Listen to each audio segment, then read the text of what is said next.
হুম এই নতুন এবং রোমাঞ্চকর গভীর তথ্য অনুসন্ধানে সবাইকে স্বাগত। আমাদের আজকের এই যাত্রায় এমন এক অসাধারণ জীবন কাহিনী নিয়ে আলোচনা করা হবে যা আক্ষরিক অর্থে মাটি থেকে শুরু করে মহাকাশের তারা হয়ে ওঠার এক অনন্য প্রখ্যান। একদম।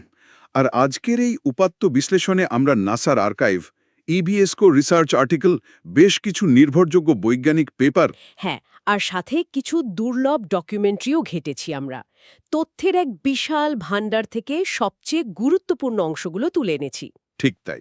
আমাদের আজকের আলোচনার কেন্দ্রবিন্দু হলেন কল্পনা চাওলা, মহাকাশে পাড়ি জমানো প্রথম ভারতীয় বংশোদ্ভূত নারী।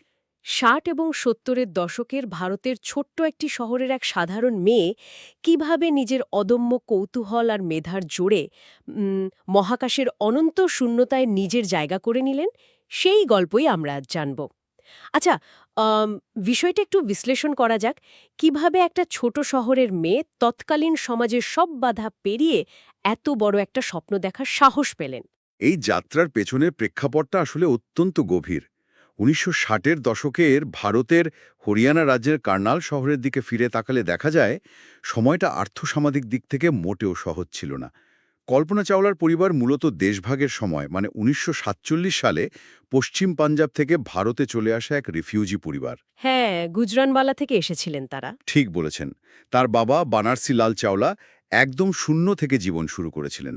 তিনি প্রথমে রেফিউজিদের জন্য মেটালের বাক্স বানাতেন, এরপর টেক্সটাইল ব্যবসা এবং পরবর্তীতে টায়ার ম্যানুফ্যাকচারিংয়ের একটি ব্যবসাও দাঁড় করান। শূন্য থেকে সবকিছু জয় করার যে একটা পারিবারিক মানসিকতা, সেটাই মনে হয় কল্পনার চরিত্রের মূল ভিত্তি গড়ে তুলেছিল, তাই না? তা তো বটেই। এরকম একটা রক্ষণশীল পরিবেশে বাবা স্বভাবতেই চেয়েছিলেন তার মেয়ে ডাক্তার বা শিক্ষিকা হোক। কিন্তু ছোটবেলা থেকেই কল্পনার দৃষ্টি নিবদ্ধ ছিল আকাশের দিকে। আর স্কুলে ভর্তির সময়কার একটা দারুণ তথ্য কিন্তু এই স্বাধীনচেতা মানসিকতার সবচেয়ে বড় প্রমাণ। বাড়িতে তাকে সবাই মন্টু বলে ডাকত, কিন্তু স্কুলে ভর্তির সময় সেই ছোট্ট মেয়েটি নিজেই নিজের নাম বেছে নিয়েছিলেন কল্পনা, যার অর্থ হল আইডিয়া বা ইমাজিনেশন। এটা সত্যিই অবাক করার মতো বিষয়। এতটুকু একটা মেয়ে নিজের পরিচয় নিজেই তৈরি করে নিচ্ছেন। একদম তাই। আর তার কল্পনার জগৎটাও ছিল অন্যদের চেয়ে একদম আলাদা। অন্যান্য বাচ্চারা যখন তাদের ড্রয়িং খাতায় পাহাড়, নদী বা বনের দৃশ্য আঁকত, কল্পনা তখন আঁকতেন মেঘের ভেতর দিয়ে উড়ে যাওয়া রঙিন সব উড়োজাহাজের ছবি। নাম পরিবর্তনের এই স্বাধীন সিদ্ধান্তের পাশাপাশি তার ছোটবেলার আরেকটা দিক বেশ তাৎপর্যপূর্ণ। কার্নালে সেই সময় একটা এভিয়েশন ক্লাব ছিল, যা তার বাড়ির খুব কাছেই ছিল। বাড়ির ছাদে উঠে সেই উড়োজাহাজগুলোর উড়ে যাওয়া তার নিত্যদিনের রুটিন ছিল। হ্যাঁ, আর তার বাবা তাকে মাঝে মধ্যেই সেই ফ্লাইং ক্লাবে নিয়ে যেতেন, যেখানে ওই পুষ্পক নামের ছোট্ট উড়োজাহাজগুলো ওঠানামা করত। ঠিক সেখান থেকেই তার মনে পাইলট হওয়ার এবং মহাকাশ নিয়ে পড়াশোনা করার বীজ বোনা হয়ে যায়। বিজ্ঞান জার্নাল পড়া থেকে শুরু করে শিক্ষকদের নানা রকম প্রশ্ন করা, সব কিছুতেই তার জানার এক অদম্য তৃষ্ণা কাজ করত। আর এই অদম্য কৌতূহলই তাকে নিয়ে যায় পাঞ্জাব ইঞ্জিনিয়ারিং কলেজে। সেখানে তিনি অ্যারোনটিক্যাল ইঞ্জিনিয়ারিংয়ে ভর্তি হন। ৭০ দশকের শেষভাগের ভারতে মেয়েদের জন্য এই বিষয় নির্বাচন করাটা এক প্রকার সামাজিক বিপ্লবী বলা চলে। হ্যাঁ, পুরো প্রোগ্রামে তিনি ছিলেন মাত্র ৪ জন নারীর মধ্যে একজন। ভাবা যায়। এমনকি তার অধ্যাপকরাও তাকে এই পথ থেকে সরে আসার পরামর্শ দিয়েছিলেন, বলেছিলেন তার উচিত ইলেকট্রিক্যাল ইঞ্জিনিয়ারিং পড়া। কিন্তু তিনি নিজের সিদ্ধান্তে একদম অটল ছিলেন। ১৯৮২ সালে গ্র্যাজুয়েশন শেষ করে নিজের ব্যাচে তৃতীয় স্থান অধিকার করেন। এরপর আসে আরও বড় এক বাধা, উচ্চশিক্ষার জন্য যুক্তরাষ্ট্রে যাওয়ার সিদ্ধান্ত। এখানে সবচেয়ে চমকপ্রদ বিষয় হল সমাজের বা চারপাশের নেতিবাচক কথাগুলো তাকে কখনই টলাতে পারেনি।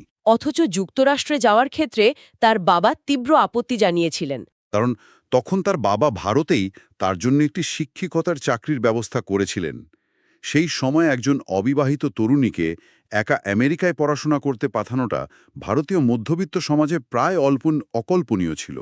কিন্তু কল্পনার মেধা এবং জেদ এতটাই প্রবল ছিল যে কলেজের প্রিন্সিপাল স্বয়ং তার বাবাকে বোঝান যে এই মেয়ের মেধার সঠিক মূল্যায়ন কেবল আমেরিকার উন্নত গবেষণাগারগুলোতেই সম্ভব। শেষ পর্যন্ত বাবা রাজি হন এবং ১৯৮২ সালে কল্পনা ইউনিভার্সিটি অফ টেক্সাস অ্যাট আর্লিংটনে পাড়ি জমান। ১৯৮২ সালের সেই টেক্সাসের পরিবেশ আর কার্নালের পরিবেশের মধ্যে আকাশ পাতাল তফাৎ ছিল। কিন্তু কল্পনা সেখানেও নিজেকে খুব দ্রুত মানিয়ে নেন। তিনি ১৯৮৪ সালে অ্যারোস্পেস ইঞ্জিনিয়ারিংয়ে মাস্টার্স সম্পন্ন করেন। এরপর ১৯৮৬ সালে দ্বিতীয় মাস্টার্স এবং ১৯৮৮ সালে ইউনিভার্সিটি অফ কলোরাডো বোল্ডার থেকে পিএইচডি অর্জন করেন। এই একাডেমিক পড়াশোনার পাশাপাশি আকাশে ওড়ার যে তীব্র নেশা তার ছিল, সেটাকেও কিন্তু তিনি বাস্তবে রূপ দিচ্ছিলেন। ঠিক বলেছেন। তিনি গ্লাইডার, সি প্লেন এবং সিঙ্গল ও মাল্টি ইঞ্জিন এপ্লেনের কমার্শিয়াল পাইলট হিসেবে লাইসেন্স অর্জন করেন। এমনকি তিনি সার্টিফাইড ফ্লাইট ইনস্ট্রাক্টরও হয়ে ওঠেন। এই একাডেমিক এবং প্র্যাকটিক্যাল জ্ঞানের অসাধারণ সমন্বয় তাকে নাসার দরজায় পৌঁছে দেয়।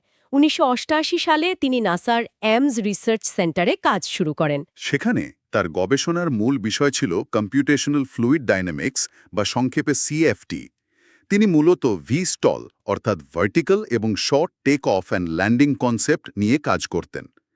এই প্রযুক্তিটি মূলত এমন উড়োজাহাজ বা মহাকাশযানের জন্য ব্যবহৃত হয় যা খুব অল্প জায়গায় রানওয়ে ছাড়াই ওঠানামা করতে পারে বা আকাশে স্থির হয়ে ভাসতে পারে।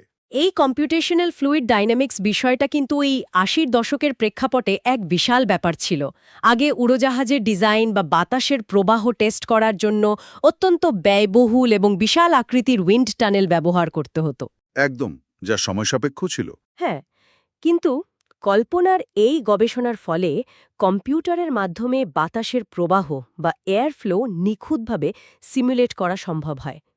একটি উড়োজাহাজ যখন ওড়ে, তখন তার চারপাশে বাতাসের চাপ কিভাবে কাজ করে তা ডিজিটালি বিশ্লেষণ করার এই পদ্ধতি মহাকাশযান তৈরির খরচ এবং ঝুঁকি দুটোই অনেক কমিয়ে দেয়। পরবর্তীতে ১৯৯৩ সালে তিনি ওভারসেট মেথডস নামের একটি প্রতিষ্ঠানে ভাইস প্রেসিডেন্ট হিসেবে যোগ দিয়ে এই গবেষণাকে আরও এগিয়ে নিয়ে যান। তার এই প্রযুক্তিগত উৎকর্ষ এবং গবেষণার গভীরতাই তাকে পরবর্তী ধাপের জন্য প্রস্তুত করেছিল। ১৯৯৪-এ নাসা যখন মহাকাশচারী প্রোগ্রামের জন্য আবেদন আহ্বান করে, তখন প্রায় ৩,০০০ আবেদনকারীর মধ্যে থেকে মাত্র ২৩ জনকে বেছে নেওয়া হয়েছিল। আর কল্পনা ছিলেন তাদেরই একজন। ১৪ মাসের কঠোর প্রশিক্ষণ, যার মধ্যে সার্ভাইভাল টেকনিক, মাইক্রোগ্র্যাভিটিতে কাজ করার পদ্ধতি থেকে শুরু করে স্পেস শাটলের অত্যন্ত জটিল প্রযুক্তিগত বিষয়গুলো অন্তর্ভুক্ত ছিল, সবকিছু অত্যন্ত সাফল্যের সাথে শেষ করে তিনি ১৯৯৭ সালে মহাকাশে ওড়ার জন্য চূড়ান্তভাবে নির্বাচিত হন। স্পেস স্যাটল কলম্বিয়ায় STS-87 নামের সেই ঐতিহাসিক মিশনটি শুরু হয় ১৯৯৭ সালের ১৯ নভেম্বর। এটি ছিল মহাকাশে তার প্রথম উড্ডয়ন, আর এই মিশনের মাধ্যমেই তিনি প্রথম ভারতীয় বংশোদ্ভূত নারী হিসেবে মহাকাশে যাওয়ার ইতিহাস গড়েন। তিনি ছিলেন এই মিশনের মিশন স্পেশালিস্ট এবং প্রাইম রোবোটিক আর্ম অপারেটর। এই মিশনে তাকে একটি অত্যন্ত গুরুত্বপূর্ণ এবং স্পর্শকাতর দায়িত্ব দেওয়া হয়েছিল, স্পটন ২০১ নামের একটি স্যাটেলাইট মহাকাশে স্থাপন করা। হ্যাঁ, এই স্যাটেলাইটটির মূল কাজ ছিল সূর্যের করোনা বা বাইরের স্তরের পদার্থবিজ্ঞান পর্যবেক্ষণ করা। কিন্তু এই ডিপ্লয়মেন্টের সময় এক অভাবনীয় কারিগরি জটিলতা তৈরি হয়। স্যাটেলাইটটি মহাকাশে রিলিজ করার পরপরই দেখা যায় সেটি তার নিজস্ব অ্যাটিটিউড কন্ট্রোল থ্রাস্টারগুলো চালু করতে ব্যর্থ হয়েছে। ফলে স্পটন স্যাটেলাইটটি মহাকাশে অনিয়ন্ত্রিতভাবে ঘুরতে শুরু করে। এই ঘূর্ণায়মান ৩,০০০ পাউন্ড ওজনের স্যাটেলাইটটিকে রোবোটিক আর্ম দিয়ে পুনরায় ধরা প্রায় অসম্ভব হয়ে পড়ে। শেষ পর্যন্ত ক্রু মেম্বার উইনস্টন স্কট এবং তাকাও দইকে একটি ঝুঁকিপূর্ণ স্পেস ওয়াক করতে হয় এবং নিজেদের হাতে ওই বিশাল ঘূর্ণায়মান স্যাটেলাইটটিকে ধরে শাটলের কার্গো বেতে ফিরিয়ে আনতে হয়। এই ঘটনার পর পৃথিবীতে এক প্রবল বিতর্কের সৃষ্টি হয়। সংবাদ মাধ্যমের একাংশ এবং অনেকেই প্রাথমিকভাবে এই ব্যর্থতার জন্য কল্পনাকেই দোষারোপ করতে শুরু করে। একজন নতুন মহাকাশচারী যিনি প্রথমবারের মতো মহাকাশে গেছেন, তার জন্য এই ধরনের মিডিয়া স্ক্রুটিনি কতটা মানসিক চাপের হতে পারে তা সহজেই অনুমেয়। কিন্তু নাসা কোনো গুজবে কান না দিয়ে একটি অত্যন্ত নিখুঁত এবং ৫ মাস দীর্ঘ তদন্ত পরিচালনা করে। সেই তদন্তের রিপোর্ট ছিল চোখ খুলে দেওয়ার মতো। দেখা যায় এই ভুলের পেছনে কল্পনার বিন্দুমাত্র কোনো দায় ছিল না। সমস্যাটি ছিল মূলত সফটওয়্যার ইন্টারফেস এবং গ্রাউন্ড কন্ট্রোলের পদ্ধতিগত ত্রুটি। শাটল থেকে স্যাটেলাইটটিকে যে কমান্ড পাঠানো হচ্ছিল, সফটওয়্যারের ত্রুটির কারণে সেটি সঠিকভাবে কাজ করেনি। নাসা তাকে সম্পূর্ণভাবে নির্দোষ ঘোষণা করে। ত্রুটি মানেই কোনো একক ব্যক্তির দায় নয়। এই প্রচণ্ড চাপের মুখেও কল্পনা যে অবিচল পেশাদারিত্ব বজায় রেখেছিলেন তা নাসার ঊর্ধ্বতন কর্মকর্তাদের গভীরভাবে প্রভাবিত করে। প্রথম মহাকাশ যাত্রায় তিনি প্রায় 15 দিন 16 ঘণ্টা মহাকাশে কাটান, 10.4 মিলিয়ন মাইল ভ্রমণ করেন এবং পৃথিবীকে 252 বার প্রদক্ষিণ করেন। ওই অসীম শূন্যতা থেকে পৃথিবীকে দেখার অভিজ্ঞতা তার জীবন দর্শনকে গভীরভাবে বদলে দিয়েছিল। ঠিক এই অভিজ্ঞতার সূত্র ধরেই তার একটি বিখ্যাত উক্তি উঠে আসে। হ্যাঁ, ওজনহীন অবস্থায় মহাকাশে ভেসে থাকার সময় পৃথিবীকে সীমাহীন এক অখণ্ড গোলক হিসেবে দেখে তিনি বলেছিলেন, মানুষের আসল পরিচয় কেবলই তার বুদ্ধিমত্তা। পৃথিবীর বুকে সমাজ যখন জেন্ডার, জাতীয়তা বা জন্মস্থানের মতো নানা পরিচয়ের গণ্ডিতে মানুষকে বেঁধে রাখে, তখন মহাকাশের দৃষ্টিকোণ থেকে এসব কৃত্রিম বিভাজন একেবারেই অর্থহীন হয়ে পড়ে। সেখানে টিকে থাকার এবং আবিষ্কার করার একমাত্র হাতিয়ার হল মানুষের মস্তিষ্ক, তার চিন্তা এবং তার মেধা। তার এই বুদ্ধিমত্তা, একাগ্রতা এবং প্রথম মিশনে দেখানো মানসিক দৃঢ়তার কারণে নাসা তাকে পুনরায় মহাকাশ যাত্রার জন্য নির্বাচিত করে। 2000 সালে তাকে STS-107 মিশনের জন্য নির্বাচন করা হয়। তবে এই মিশনটি কারিগরি কারণে বারবার পিছিয়ে যেতে থাকে। স্পেস শাটলের ইঞ্জিনের ফ্লো লাইনারে ফাটল আবিষ্কারের মতো বেশ কিছু জটিল সমস্যার সমাধান করতে গিয়ে প্রায় 3 বছর সময় লেগে যায়। অবশেষে দীর্ঘ অপেক্ষার পর 2003 সালের 16 জানুয়ারি স্পেস শাটল কলম্বিয়ায় চড়ে তিনি তার দ্বিতীয় মহাকাশ মিশন শুরু করেন। 2003-এর এই মিশনটা কিন্তু আগের মিশনগুলোর মতো ছিল না। এখানে স্পেস ওয়াক করে কোনো স্যাটেলাইট ডিপ্লয় করার বিষয় ছিল না। এটি ছিল সম্পূর্ণভাবে একটি বিজ্ঞানভিত্তিক মিশন। 7 জন নভোচারীর এই ক্রু, ব্লু টিম এবং রেড টিম, এই দুটি শিফটে ভাগ হয়ে দিনে 24 ঘণ্টা একটানা কাজ করতেন। কল্পনা ছিলেন রেড টিমের অংশ। মহাকাশে কাটানো সেই 16 দিনে তারা প্রায় 80টির মতো অত্যন্ত জটিল পরীক্ষা-নিরীক্ষা সম্পন্ন করেছিলেন। এর মধ্যে কল্পনা নিজে প্রায় 12টি এক্সপেরিমেন্ট পরিচালনা করেন। এই পরীক্ষাগুলোর বৈজ্ঞানিক তাৎপর্য ছিল সুদূর প্রসারী। উদাহরণস্বরূপ অ্যাস্ট্রোকালচার নামের এক্সপেরিমেন্টের কথা বলা যায়। মাইক্রোগ্র্যাভিটিতে বা প্রায় ওজনহীন অবস্থায় ফুল এবং গাছপালা কিভাবে বেড়ে ওঠে এবং তাদের জিনগত কী পরিবর্তন হয় তা নিয়ে গবেষণা করা হচ্ছিল। হ্যাঁ, আর এখান থেকে সুগন্ধি বা এসেনশিয়াল অয়েল নিষ্কাশনের নতুন পদ্ধতি উদ্ভাবিত হয়। পাশাপাশি কম্বাসচন বা পদার্থের জ্বলন বিষয়ক পরীক্ষাটি ছিল অত্যন্ত গুরুত্বপূর্ণ। পৃথিবীতে আগুন যেমন শিখা হয়ে ওপরের দিকে জ্বলে, মহাকাশে তা ঘটে না। মহাকাশে আগুন গোলাকার রূপ ধারণ করে এবং অনেক কম ধোঁয়া তৈরি করে। আবদ্ধ স্পেসে কিভাবে আগুন ছড়ায় এবং তা কিভাবে নিয়ন্ত্রণ করা যায়, সেই ডেটা শুধু মহাকাশযানের নিরাপত্তার জন্যই নয়, বরং পৃথিবীতে জ্বালানি সাশ্রয়ী ইঞ্জিন তৈরিতেও বিশাল ভূমিকা রেখেছে। এত বিপুল পরিমাণ সায়েন্টিফিক ডেটা সংগ্রহ, এতগুলো এক্সপেরিমেন্টের সফল সমাপ্তি সবকিছুই প্রমাণ করছিল যে মিশনটি একটি অভাবনীয় সাফল্য। কিন্তু এরপরই মহাকাশ গবেষণার ইতিহাসের অন্যতম কালো দিনটি উপস্থিত হয়। 1 ফেব্রুয়ারি 2003 স্পেস শাটল কলম্বিয়া পৃথিবীতে ফিরে আসছিল। টেক্সাসের আকাশে শাটলটি যখন বায়ুমণ্ডলে প্রবেশ করে, তখন ফ্লোরিডার কেনেডি স্পেস সেন্টারের অবতরণ কক্ষপথ থেকে মাত্র 16 মিনিটের দূরত্বে তাদের যোগাযোগ সম্পূর্ণ বিচ্ছিন্ন হয়ে যায়। এরপর রেডিওতে শুধুই নীরবতা। বায়ুমণ্ডলের প্রবল ঘর্ষণে শাটলটি ভারসাম্য হারিয়ে টুকরো টুকরো হয়ে ভেঙে পড়ে। 7 জন মহাকাশচারীর কেউই আর পৃথিবীতে ফিরে আসতে পারেননি। কলম্বিয়া দুর্ঘটনা মহাকাশ বিজ্ঞানের ইতিহাসে একটি মর্মান্তিক ট্র্যাজেডি।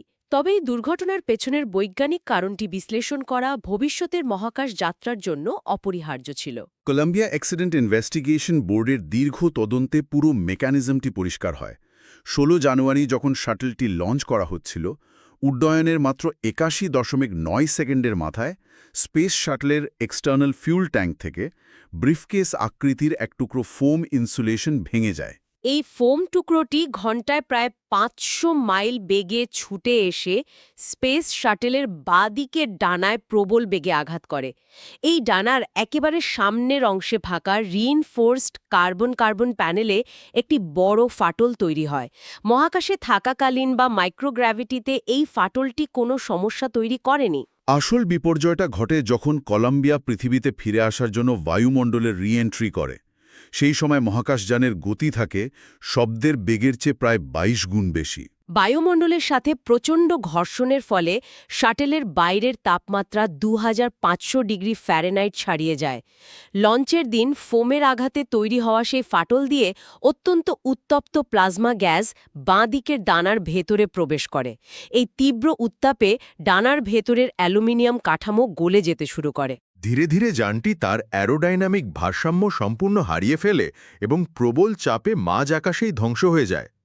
ঠিক এই জায়গাটাতেই বিষয়টা সবচেয়ে আকর্ষণীয় হয়ে ওঠে, কারণ কল্পনার জীবনাবসান হলেও তার উত্তরাধিকার বা লিগেসি কখনোই শেষ হয়ে যায়নি। বিশ্বজুড়ে বিজ্ঞান এবং মহাকাশ গবেষণায় তার নাম এমনভাবে খোদাই করে আছে যে তাকে ভোলার কোনো উপায় নেই। নাসার বিজ্ঞানীরা মঙ্গলের বুকে স্পিরিট রোভারের ল্যান্ডিং সাইটের কাছে কলাম্বিয়া হিলস নামের একটি পর্বতমালায় একটি চূড়ার নাম রেখেছেন চাওলা হিল। চাঁদের বুকে একটি বিশালাকার ক্রেটার বা গর্তের নাম দেওয়া হয়েছে চাওলা ক্রেটার। এমনকি ৫,১২৬ নম্বর গ্রহাণুটির নামও রাখা হয়েছে তার সম্মানে, যাতে মহাকাশের ওই অনন্ত শূন্যতায় তার উপস্থিতি চিরস্থায়ী হয়। এই মহাজাগতিক স্বীকৃতিগুলোর পাশাপাশি পৃথিবীতেও তাকে সম্মান জানানোর কোনো কমতি ছিল না। মৃত্যুর পর তাকে মরণোত্তর Congressional space medal of honour, NASA space flight medal এবং নাসা ডিস্টিংগুইশড সার্ভিস মেডেলে ভূষিত করা হয়। ভারত সরকার তাদের ম্যাথস্যাট-1 স্যাটেলাইটের নাম পরিবর্তন করে রাখে কল্পনা-1। কার্নালে তার নামে মেডিকেল কলেজ স্থাপন করা হয়েছে এবং পৃথিবীর নানা প্রান্তে বিশ্ববিদ্যালয়গুলোতে তার নামে স্কলারশিপ চালু হয়েছে। পাশাপাশি একটি খুব চমকপ্রদ তথ্য হল কল্পনার মিউজিকের প্রতি গভীর ভালোবাসা। তিনি তার সাথে বিখ্যাত রক ব্যান্ড ডিপ পার্পল এর মিউজিক অ্যালবাম মহাকাশে নিয়ে গিয়েছিলেন। কলম্বিয়া দুর্ঘটনার পর ধ্বংসস্তূপের ভেতর থেকে ব্যান্ডের একটি অ্যালবাম উদ্ধার করা হয়েছিল। ব্যান্ডের গিটারিস্ট স্টিভ মর্স এই ঘটনায় গভীরভাবে শোকাহত হয়ে কল্পনার স্মরণে কন্ট্যাক্ট লস্ট নামের একটি অসাধারণ ইনস্ট্রুমেন্টাল ট্র্যাক রচনা করেন। আরও সাম্প্রতিক সময়ের কথা যদি বলি, বিখ্যাত অ্যারোস্পেস কোম্পানি নর্থ্রপ গ্রুম্যান তাদের ইন্টারন্যাশনাল স্পেস স্টেশনে সাপ্লাই পাঠানো একটি সিগনাস কার্গো স্পেসক্রাফটের নাম রেখেছে এস কল্পনা চাওলা। কল্পনা চাওলা ভারতের এবং সারা বিশ্বের তরুণীদের জন্য একটি জীবন্ত প্রতীক। তিনি বিশ্বাস করতেন যে স্বপ্ন দেখলে তা পূরণ করার জন্য অবিচল অধ্যবসায় প্রয়োজন। তিনি যখন নাসায় কাজ করতেন তখন তিনি তার পুরনো স্কুল কার্নালের টাগোর বালনিকেতনের ছাত্রীদের নাসার সামার স্পেস এক্সপিরিয়েন্স প্রোগ্রামে আমন্ত্রণ জানাতেন। প্রতি বছর ২ জন করে ছাত্রী তার সাথে দেখা করার সুযোগ পেত এবং তিনি নিজে তাদের জন্য বাড়িতে রান্নার আয়োজন করতেন। বিজ্ঞান, প্রযুক্তি, ইঞ্জিনিয়ারিং এবং গণিত বা স্টেম ফিল্ডে নারীদের অংশগ্রহণকে তিনি কিভাবে আজও অনুপ্রাণিত করে চলেছেন তা এক কথায় অভাবনীয়।